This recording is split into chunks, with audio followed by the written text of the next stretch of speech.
Halo teman-teman, kembali lagi bersama aku, Obi, di channel YouTube aku.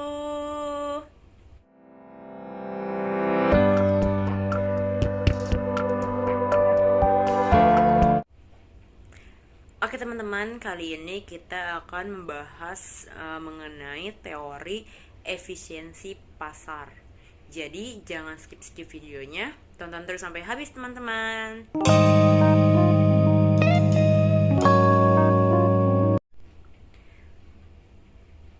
Menurut Hanafi, pada tahun 2004, teori efisiensi pasar adalah teori yang membahas tentang harga atau nilai, mencerminkan secara penuh semua informasi yang tersedia pada informasi tersebut.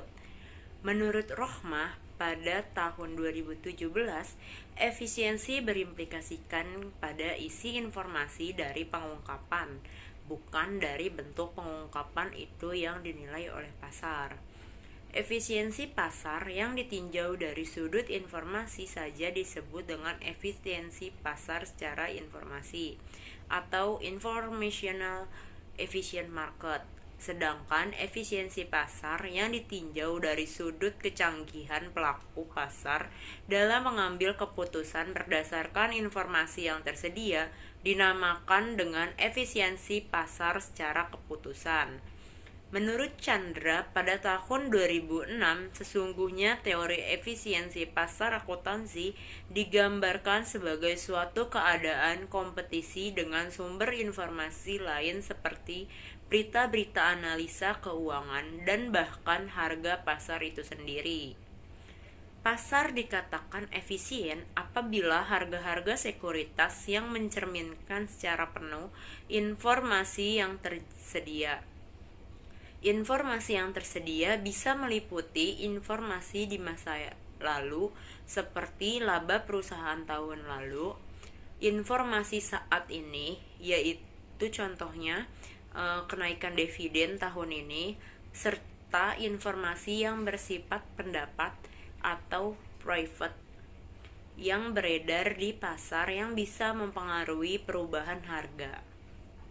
Menurut Chandra, pada tahun 2006, pasar yang efisien harga sekuritas akan dengan cepat berevaluasi dengan adanya informasi penting yang berkaitan dengan sekuritas tersebut, sehingga investor tidak akan bisa memanfaatkan informasi untuk mendapatkan abnormal return di pasar.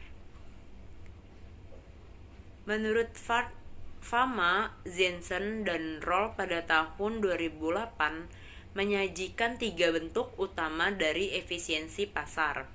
Berdasarkan ketiga macam bentuk dari informasi, yaitu informasi masa lalu, informasi masa sekarang, dan informasi yang private atau bersifat pendapat. Yang pertama adalah efisiensi pasar bentuk lemah atau weak form. Pasar dikatakan efisiensi dalam bentuk lemah jika harga-harga sekuritas tercermin secara penuh informasi masa lalu. Bentuk efisiensi pasar secara lemah ini berkaitan dengan teori langkah acak yang menyatakan bahwa data masa lalu tidak berhubung dengan nilai yang sekarang. Ini berarti bahwa untuk pasar yang efisiensi bentuk lemah, investor tidak dapat menggunakan informasi masa lalu untuk mendapatkan keuntungan yang tidak normal. Yang kedua ada efisiensi bentuk setengah kuat atau semi-strong form.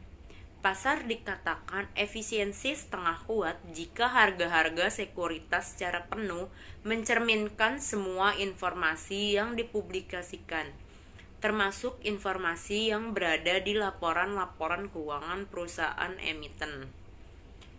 Informasi yang akan dipublikasikan hanya mempengaruhi harga sekuritas dari perusahaan yang mempublikasikan informasi tersebut. Informasi ini dalam bentuk pengumuman oleh perusahaan emiten. Contohnya informasi yang dipublikasikan yaitu pengumuman laba, pengumuman dividen, pengumuman pengembangan produk baru, dan pengumuman merger dan akuisisi, serta sebagainya. Selanjutnya, informasi yang dipublikasikan yang mempengaruhi harga-harga sekuritas sejumlah perusahaan. Informasi yang dipublikasikan dapat berupa peraturan pemerintah atau peraturan dari regulator yang hanya berdampak pada harga-harga sekuritas perusahaan yang terkena regulasi tersebut. Informasi yang dipublikasikan selanjutnya dapat mempengaruhi harga-harga sekuritas semua perusahaan yang terdaftar di pasar saham. Informasi ini dapat berupa peraturan pemerintah atau peraturan dari regulator yang berdampak ke semua perusahaan emiten. Contoh dari regulasi ini adalah peraturan akuntansi yang mencantumkan laporan arus kas yang harus dilakukan oleh semua perusahaan. Yang ketiga yaitu ada efisiensi pasar bentuk kuat atau strong form. Pasar dikatakan efisiensi dalam bentuk kuat jika harga-harga sekuritas secara penuh mencerminkan semua informasi yang tersedia, termasuk informasi yang private. Jika pasar hadir untuk memberikan informasi-informasi terkait sekuritas efisien dalam bentuk ini, maka tidak ada individual investor atau grup dari investor yang dapat memperoleh keuntungan tidak normal atau abnormal return karena mempunyai informasi yang private. Tujuan dari membedakan ketiga macam bentuk pasar efisien adalah untuk mengklasifikasikan penelitian empiris terhadap efisiensi pasar. Hubungan ketiga bentuk pasar efisiensi ini merupakan tingkatan yang kumulatif, yaitu bentuk lemah merupakan bagian dari bentuk setengah kuat. Bentuk setengah kuat merupakan bagian dari bentuk kuat, serta bentuk kuat yaitu pergabungan antara bentuk lemah dan bentuk setengah kuat. Dalam melakukan sebuah investasi, resiko sistematis merupakan salah satu faktor yang terpenting terkait dengan nilai pasar saham yang perlu dipertimbangkan dalam pengambilan keputusan keuangan.